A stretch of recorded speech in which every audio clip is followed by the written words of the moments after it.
We dismiss history at our peril. Liberty Nation Radio with Mark Angelides. Hello and welcome back to Liberty Nation Radio.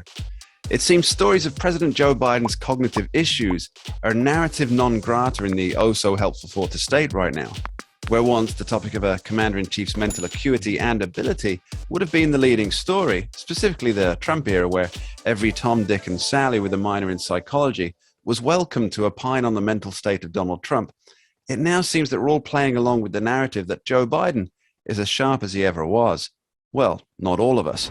We're joined by Liberty Nation's editor-in-chief, Leesa K to talk about the story that must not be named, the sad, slow deterioration of the president, and perhaps more importantly, why the media has taken on the burden of scaffolding this narrative. Thanks for being here, Leesa. Thanks, Mark. Glad to be here. So let's travel back in time a little to the G7 earlier this year. We had British PM Boris Johnson correcting the president. We had Russia's Vladimir Putin going solo on the primary press conference, and a whole wealth of gaffes from President Biden that, in the opinion of many, weakened America's presence on the world stage. Why does Joe Biden get a free pass from the fourth estate, Leesa?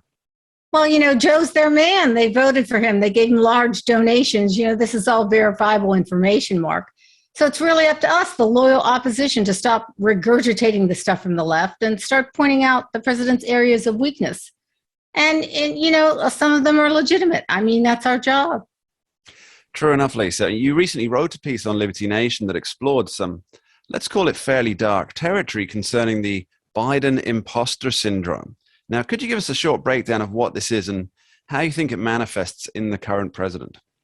Well, Americans call it pop psychology and Brits call it dark territory. I think that's great. Anyway, well, at issue here is the president repeating some very odd phrases. He tends to say, "I'm not kidding here," or "this is no joke. This isn't hyperbole. I'm not joking. I'm not being a wise guy." Seriously, folks. If you think that I'm making this up, the astute guys at the No Agenda podcast, which is an awesome podcast, put together a little medley that you can play for our listeners. Now, first we have John C. Dvorak, one of the hosts, with the intro. I do have a setup that I got to mention. Nothing on this medley was repeated. So when Biden says not a joke, he actually said it twice, which he did a couple of times, by the way. And many times he says something three times. And when I do some of these, I will sometimes put in, I will mess with. There's nothing but original material on here. There's nothing repeated. I didn't trick. I didn't add a horn. I didn't add a boing.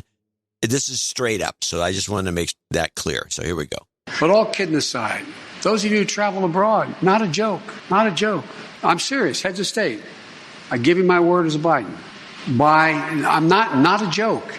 Xi Jinping in China, who I know well. We don't agree on a lot of things. He's a bright and really tough guy. These guys actually are betting, I'm not joking, on autocracies.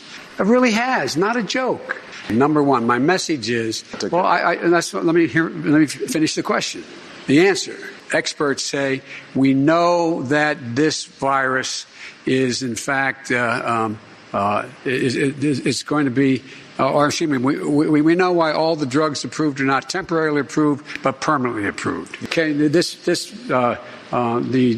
allay their fears, that misinformation is going to kill people. Not a joke. Not a joke. I mean, come on. I'm being a wise guy now. So I shouldn't make fun. That's good. It's good. It's good that I'm feeling better about it. I'm not being a wise guy now. We will, in fact, reduce inflation. Reduce inflation. But it is, I sincerely mean this. Well, guess what? People stop working. People are coming back. And guess what? You understand what I'm saying? Yeah. It relates to what, in fact, is now needed because we're growing. Look, no, I'm not being facetious. You had up to 20 Republicans sign a letter. Wow. If I ever get to meet the President Biden, I will ask him to tell me a joke. So why would the American people think the president is always joking about things that aren't funny? And why does Biden believe that no one's taking him seriously? Well, it turns out that psychologists have a name for this odd behavior. It's called the imposter syndrome.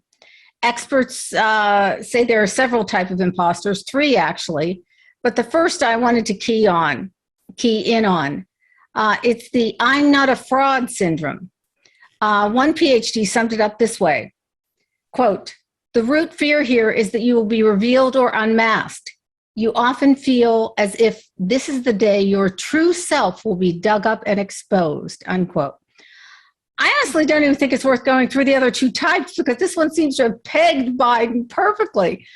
There's some type of anxiety or fear that he's an imposter and will be exposed. And he obviously senses that. Otherwise, he wouldn't be repeating these phrases constantly. You know, it certainly makes me think that when we talk about his possible mental failings and things, I'm sure that President himself is certainly aware of these failings, and that could be what's leading to this imposter syndrome element for him, where he's aware that he's not as sharp as he used to be, because for all intents and purposes, for all of his shenanigans and gaffes and insults throughout his very long career, he was a sharp guy, very much so, and that's clearly not what he is now. And so perhaps he's aware of some of that, those failings, those shortcomings in his mental acuity, and perhaps that's what's bringing about the imposter syndrome, as you call it. Right. And what is it about somebody when they're constantly feeling like they're not being taken seriously? I mean, that's an issue. Very much so, especially for the leader of the free world when he's dealing with other world leaders. Yeah. As we saw at the G7.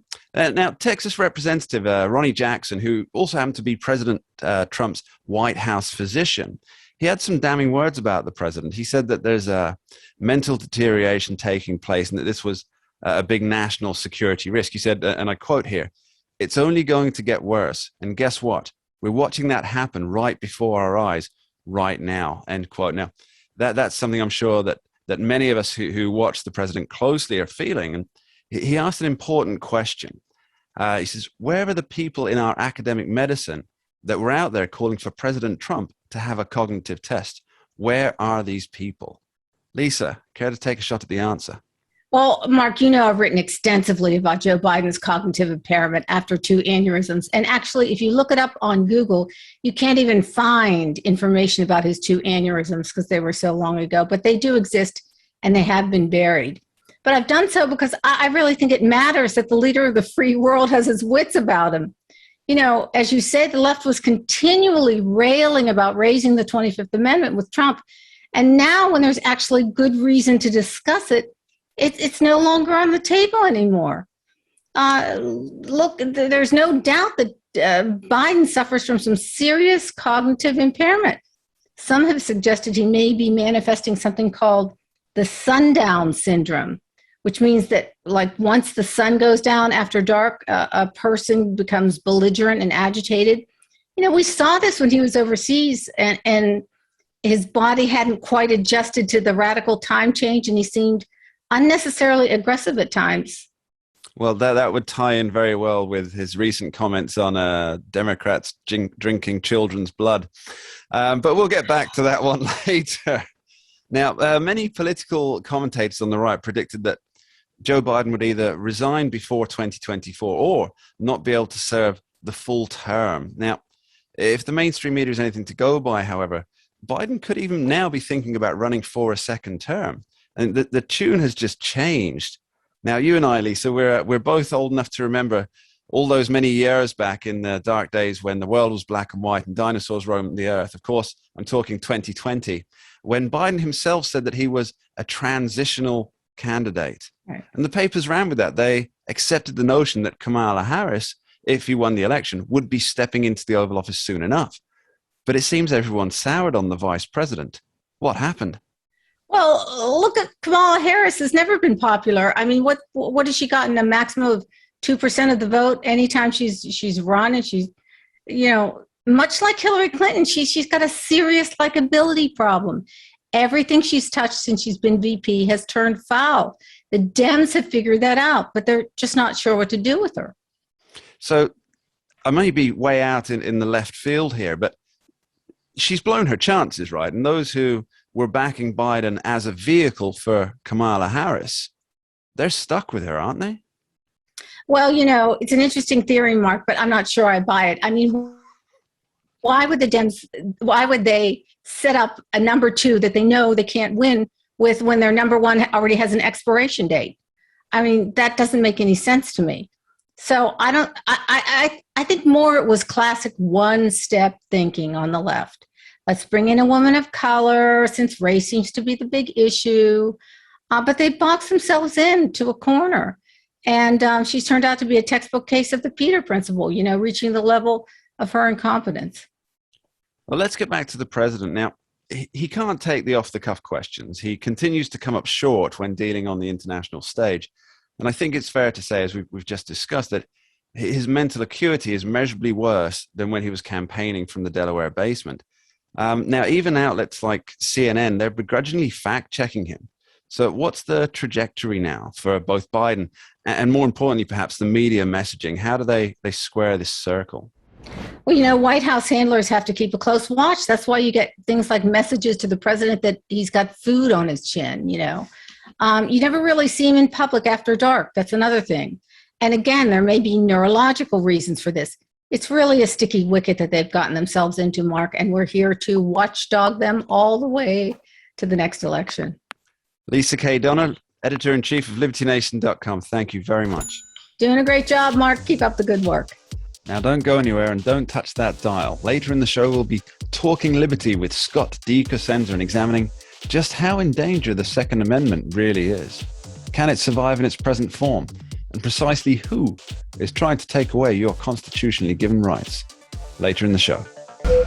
We dismiss history at our peril. Liberty Nation Radio with Mark Angelides.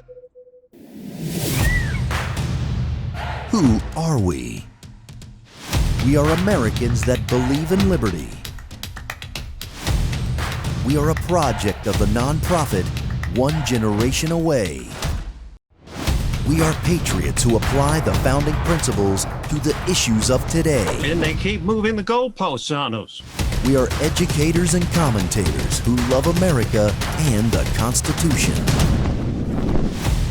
Who are we? We are Liberty Nation.